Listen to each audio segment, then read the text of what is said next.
வணக்கம் மக்களே, இன்னைக்கு வீடியோவில் நாம் பார்க்க போகிற உயிரினம் பஃபர் ஃபிஷ் எனப்படும் கோல மீன்களை பற்றி தான். வாங்க வீடியோக்குள்ளே போகலாம். பஃபர் ஃபிஷ்கள் பார்க்க குட்டையாக உருண்டை வடிவத்தில் காணப்படுது. இவற்றோட மேல் உதடும் கீழ் உதடும் பார்க்குறதுக்கு மற்ற மீன்களைப் போல் இல்லாமல் அரைக்கோள வடிவத்தில் இருக்கும். இது பார்க்குறதுக்கு பன்றியின் வாய் போலவே இருக்குது. பஃபர் ஃபிஷ்களுக்கு பற்கள் தொடர்ந்து வளர்ந்து கொண்டே இருக்கும். இவற்றின் சக்தி வாய்ந்த தாடைகள் மூலமாக நத்தையின் ஓடுகள் சிப்பியின் ஓடுகளை சுலபமாக உடைக்கும். பஃபர் ஃபிஷ்களோட கடிக்கும் சக்தி சுமார் 62,050 PA ஆகும்.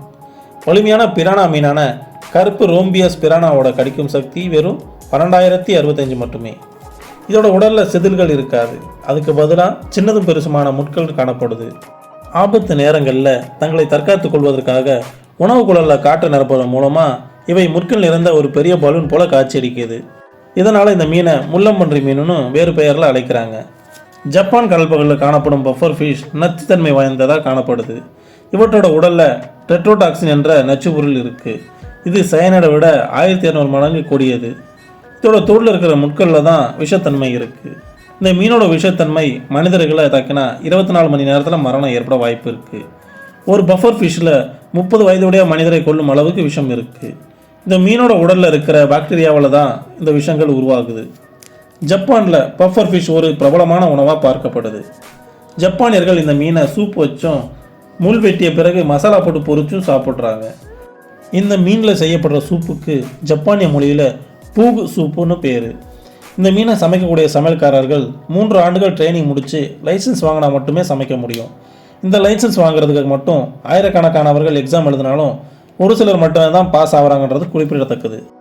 டுவார்ஃப் பஃபர் இது தென்மேற்கு இந்தியாவின் ஆறுகளுக்கு சொந்தமான சிறிய நன்னீர் பஃபர் ஃபிஷ் வகையாகும்.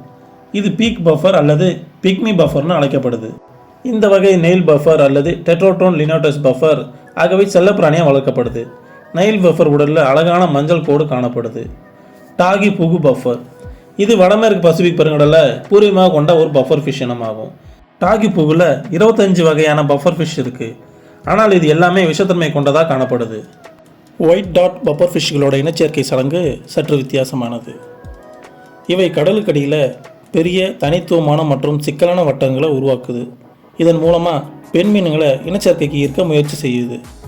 முட்களை தவிர்த்து பார்த்தால் இந்த பஃபர் ஃபிஷ்களும் கண்ணை கவரும் அழகான வண்ணங்களும் வடிவங்களும் கொண்ட ஒரு அழகான மீன் தான். இதன் காரணமாக ஒரு சில பஃபர் ஃபிஷ் இனங்களை மனிதர்கள் தங்கள் செல்லப்பிராணியாக வளர்த்து வருகிறார்கள். ஓகே மக்களே, வீடியோ பிடிச்சிருக்க நம்புறேன். வீடியோ பிடிச்சிருந்தால் லைக் பண்ணுங்கள், ஷேர் பண்ணுங்கள், கமெண்ட் பண்ணுங்கள். நம்ம சேனலை சப்ஸ்கிரைப் பண்ணிவிட்டு பெல் ஐக்கான ஆல்ல செட் பண்ணுங்கள். அப்போ தான் நம்ம அடுத்தடுத்து பண்ணக்கூடிய வீடியோக்களோட நோட்டிஃபிகேஷன் உங்களுக்கு உடனே வந்து சேரும்.